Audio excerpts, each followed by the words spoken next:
who basically makes his living turning himself into John Lennon. Gaz Keenan is the winner of the ITV reality series The Big Audition. He has a bit of an invitation for you, which we'll get to in a moment. But first of all, let's say good morning. Hi, Gaz.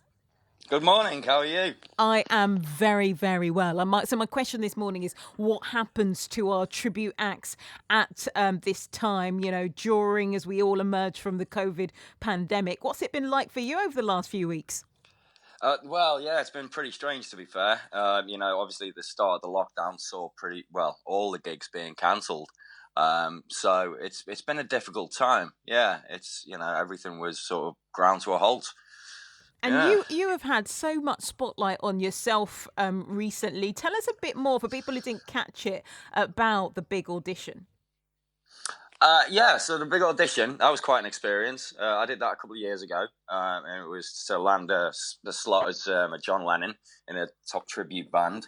And yeah, it was a bit of a surreal experience, but a really fun one. And I won through, but I declined the offer to go into the tribute band, and I decided to start my own John Lennon tribute band. Where did the passion for the music for this man come from?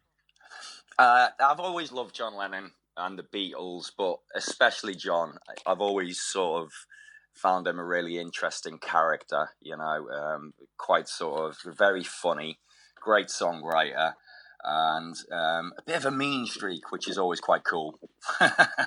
In terms of the stories about John Lennon that we don't know that stand out for you, you've put so much research into this. What don't we know about him? What don't we know? I think we know quite a lot, really. He's sort of seen as a bit of a nasty man, I think, towards the end of the career, when he was doing his solo stuff. I think a lot of people think he's a little bit nasty, but he was doing it he was fighting for world peace. That's what he wanted. And he almost got there. So for you, perhaps it's a label that doesn't really fit? No, definitely not. No, definitely not. I think he was a lovely man, and he had only the best intentions at heart. But I think he was a bit of a conflicted character at times. And I think that stems from his early childhood and the problems he had when he was a youngster, to do with his mum and his aunties and his family situation. I think that stayed with him for most of his life. Tell me how you go about turning yourself into John Lennon. By copious amounts of makeup and a wig. I originally did it because my wife sort of said there was an audition that came up for John Lennon. And she, I've been a musician for many years. And she said, well, why don't you go for it? You've got a big nose and you're a Scouser, so you're halfway there. And it sort of went from there.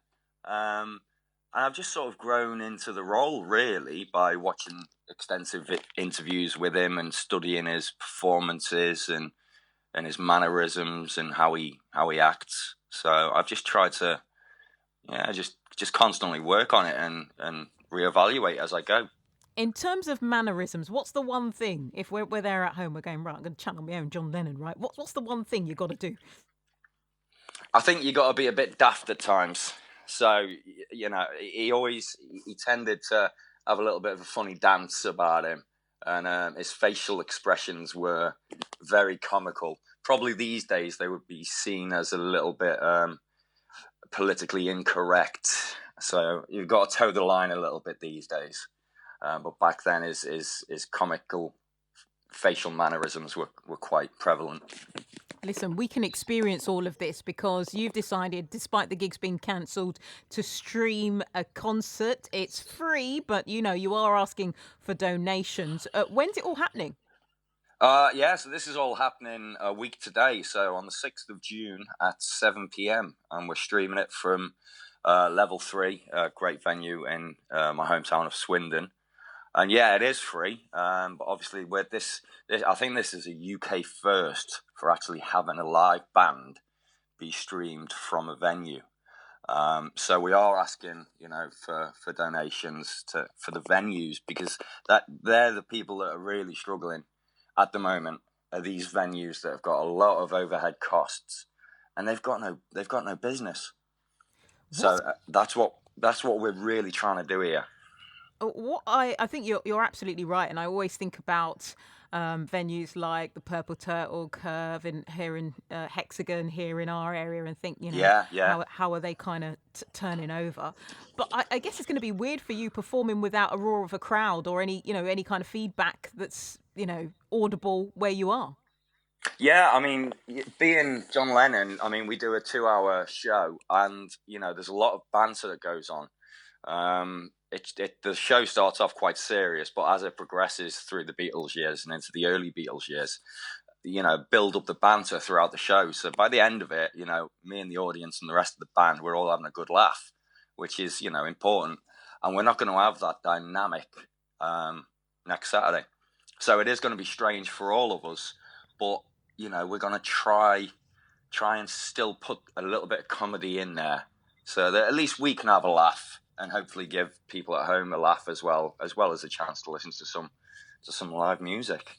Well, listen, Gaz, all the best with it. Gaz Keenan, winner of the ITV reality series The Big Audition, is going to be performing then. It's a live stream, full band, 7 o'clock on June the 6th. For more details, head to johnlennontribute.com/stream. All right, johnlennon.com/stream. Gosh, I think that if this works, it could help out a lot of musicians.